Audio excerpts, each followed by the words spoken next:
السلام عليكم ورحمة الله وبركاته. النهاردة احنا هنعمل اللي انتوا شايفينه ده.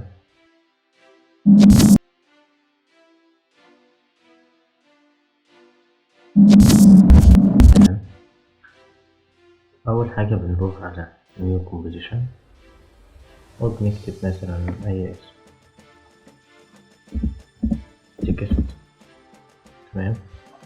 وبيبقى هنا الأبعاد اللي هي بشتغل عليها 1920 في 1080 و30 فريم، وبيبقى مثلا 10 ثواني.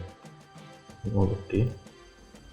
تمام. وبعد كده بنروح على التكست وبنكتب الكلمة اللي احنا عايزينها. فأنا في حالتي دي مثلا هكتب ديسوكي. تمام. أول حاجة احنا بنخليها باللون الأبيض. تمام. ومثلا بنكبرها شوية ل320 وبنروح نخليها في النص. شيل الكبس لوك عشان كده. كده نخلي الأنكر بوينت بالأداة موشن تول في النص. تمام. بعد كده بنروح على افكت وبنجيب راندوم شيت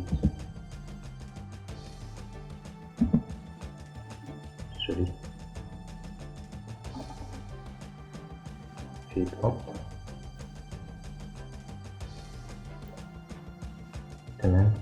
وبيظهر معانا بالشكل ده، بس الشكل ده عايز شوية تظبيطات. بنروح هنا نضغط عليه ونضغط على يو، بيطلع لي الاتنين كيفين دول. احنا ممكن نقربه كده عشان يبقى أسرع.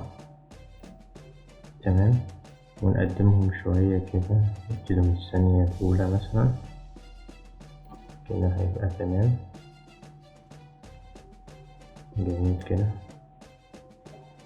وبعد كده هنروح عند مثلا الثانية 6 عشان نخليه يقفل.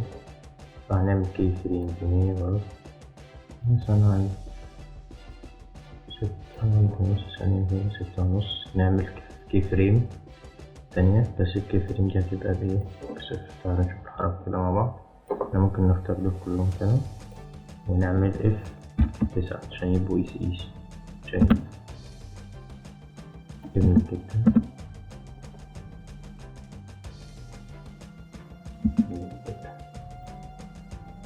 لو نلاحظ ان هنا الحروف هنا في اوباستي، انا مش محتاج الاوباستي دي في شغلي، فبروح هنا على الادفانسد، بروح على السموثنس هنا بخليها 0. جميل جدا. بقفل الكتاب، بحط التكست في بري كومبوز وبسميه مثلا ديسوكي مثلا سكول تكست. جميل جدا.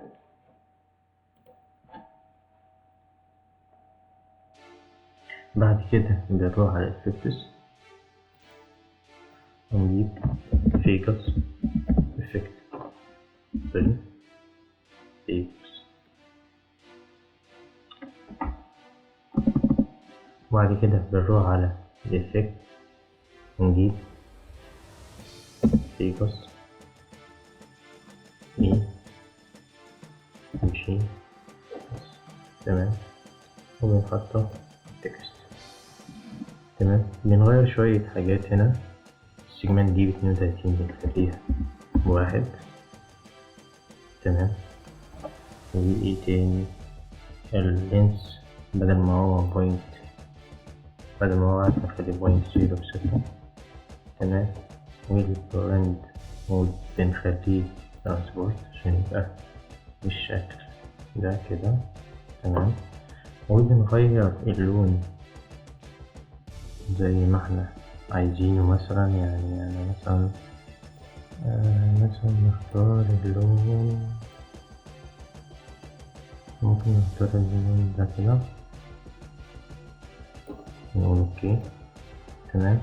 بنروح هنا نخليه راندوم، بنخلي الروتيشن دي مثلا 25. جميل جدا كده. بعد كده الخطوات اللي جاية أهم حاجة فيها إن أنت تقلب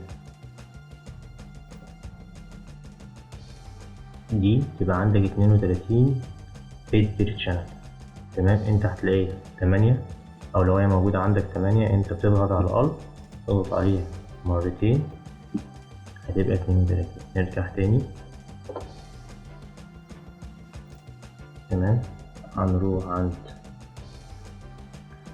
الافكتس، نجيب جلو افكت. طبعا انا ليه خليت دي 32 عشان خاطر الجلو بيحتاج 32. تمام، وانزله كده. جميل جدا. انا بروح عند الجلو اول واحدة بخليها جلو انتنسيتي، بخليه بدل ما هي ب1 هخليها ب0.1. تمام، 0.1. اوكي مش بس انا حاسس ان هو مش كويس، فبضاعف ده واخلي الجلو ريديوس دي مثلا ب50. جميل. برضه ممكن اعملها كمان مرة، اخليها دي بدل ما هي 50 اخليها 120. جميل جدا. بقفل دول تاني كده. تمام، جميل جدا. بعد كده بعمل دبليكيت للتكست ده، وبغير مثلا اللون، اخليه اي حاجة تانية مثلا زي اللون ده. جميل كده. يعني حاجة حلوين مع بعض. يعني ممكن ننزلها شوية كده. جميل كده. اوكي، بنروح مثلا عند بنخلي الروتيشن بدل ما هو 25 نخليه 190. تمام، عشان تبقى ظاهرة زي ما هي ظاهرة قدامنا كده. تمام، وبنروح عند جلو مثلا ونخليه بدل ما هو جلو 3 شوت، بدل ما هو 60 بنخليه 20 كده. تمام، بعد كده باخد الاتنين تكست تول وبعمل لهم بري كومبوز، وبسميه مثلا تكست بس. تكست. طبعا بجيب بقى موف كذا اتريبيوت. تمام، ونقول اوكي. جميل جدا. بعد كده بنروح على هنا ونعمل نيو سوليد. السوليد ده بنسميه فلور، وده بيبقى عشان خاطر الانعكاس اللي تحت. بنقول اوكي. تمام، بعد كده بنروح على افكتس وبنكتب فراكشر افكت اللي هو نويز، فراكشر نويز. اوكي، يطلع هنا كده. بنغير فيه شوية حاجات. كونتراست مثلا بنخليه ب450، وبنخلي البرايتنس ب5. جميل جدا. وبنعمله في بري كومبوز ده مثلا نسميه فلور، بس مش لازم بنقول موف اول اتاك برضه نفس الكلام، وبنقول اوكي. تمام، بعد كده بنخفيه، يعني مش محتاجين دلوقتي، هنحتاجه لما نعمل عكس الدبليكيت بتاع الريفليكشن. هنعمله دلوقتي. الريفليكشن تكست دي نعمل دبليكيت ليها، هنعيد بس تسميتها ونكتب ريفليكشن. جميل كده. تمام، الريفليكشن دي هنظبط فيها شوية حاجات. أول حاجة هنروح نحط عليه افكت بلور لو كومباوند COM. ماشي، COMBO كومباوند بلور. تمام، وبنظبط فيه شوية حاجات. دي بتبقى بلور جميل جدا. وبنخلي دي بقى نخليها 3D. هنا دي علامة 3D، لو هي مبقاش ظاهرة زي ما ظهرت تضغط هنا كده توجل سويتش ده وتظهر كده. تمام. وبعد كده انت بتدخل على البار روتيشن وبتخلي دي بدل ما هي 0 بتخليها 5. تك اوكي. بعد كده بتنزلها تحت شوية كده بحيث انها تعمل الريفليكشن زي ما احنا شايفين، ونزود شوية كده. وبعد كده بنضغط على اس هو سكيل، وبنخلي ديت بدل ما هي 100 نخليها مثلا 110 عشان تفرق معانا شوية. تمام. ماكسيمم برو ده نخليه بدل ما هو 20 مثلا نخليه 40. جميل جدا كده. تمام. بعد كده بنقفل دي وبنعمل نيو adjustment layer. تمام. وبنحط عليه الجلو. تمام. احنا ممكن حتى نعيد تسميته نخليه جلو، نقول اوكي. وبندور على الجلو ريديوس وبنخليها بدل 110 نخليها 100. جميل جدا.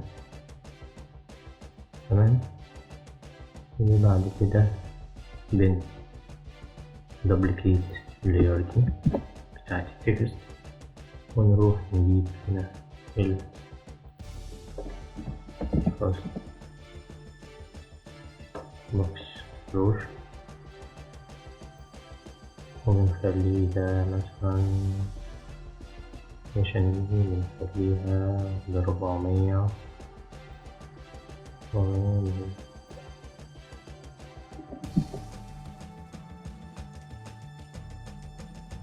نخلي دي زي ما احنا عايزين، مثلا ممكن نخليها 450 مثلا. تمام. جميلة كده.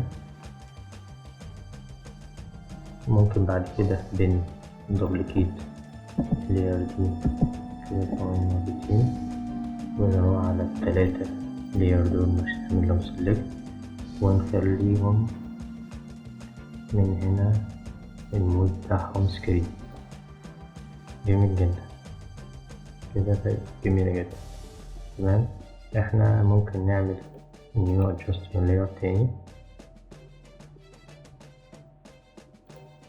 وبعد كده نضيف عليها الإفكت بتاع الكيرف.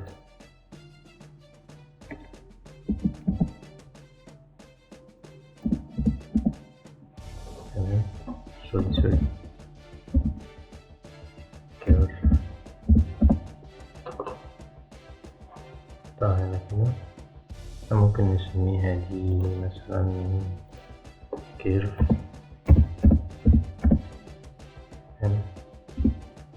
بعد كده ممكن نخليها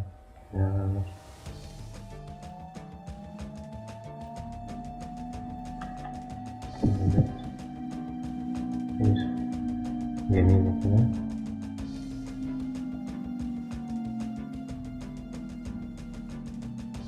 جميلة جدا. بعد كده هنفتح أي تكست من دول، نروح على موديل المفروض نخليه سكرين برضه. تمام. ونروح مثلا نفتح الوسط بتاعتها ومع ألت هنضغط على الوسط هنا عشان نكتب ويجل مثلا 75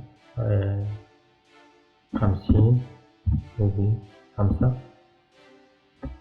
سوري 5. تمام. ونروح برضو هنا ونضغط على الأوباسيتي على وبستي يبقى تي، نضغط مع ألت برضه هنا على العداد ونكتب بيكل، ونضغط انتر ونكتب 75 و10. تمام. ممكن نقفل تاني، هنجيب دي مثلا قدام شوية كده نص ثانية، جميل جدا. تمام. نرجع تاني على التكست،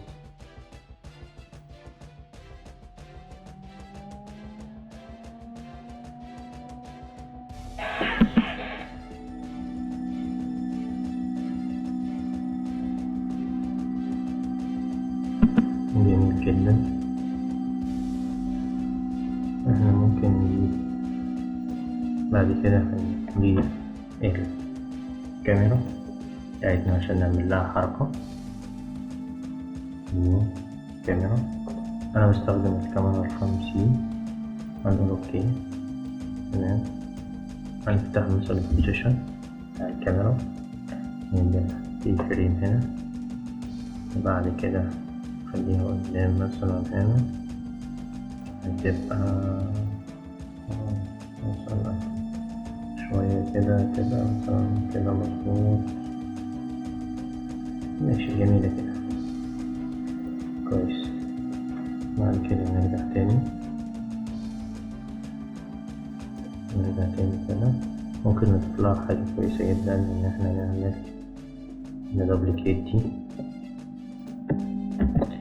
نكتب مثلا لايت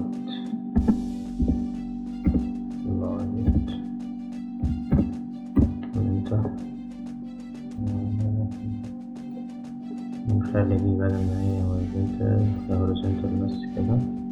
أنا ممكن أخليها زي ما هي كده برضه، مش هلعب فيها كتير، نبدأ كده جميل جدا.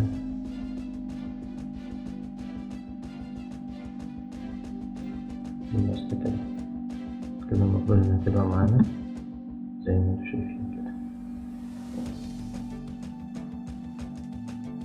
شكرا، وأتمنى لو الدرس عجبكم شير ولايك للصفحة، ولو انت على اليوتيوب اشتراك على القناة بتاعتنا. شكرا جدا.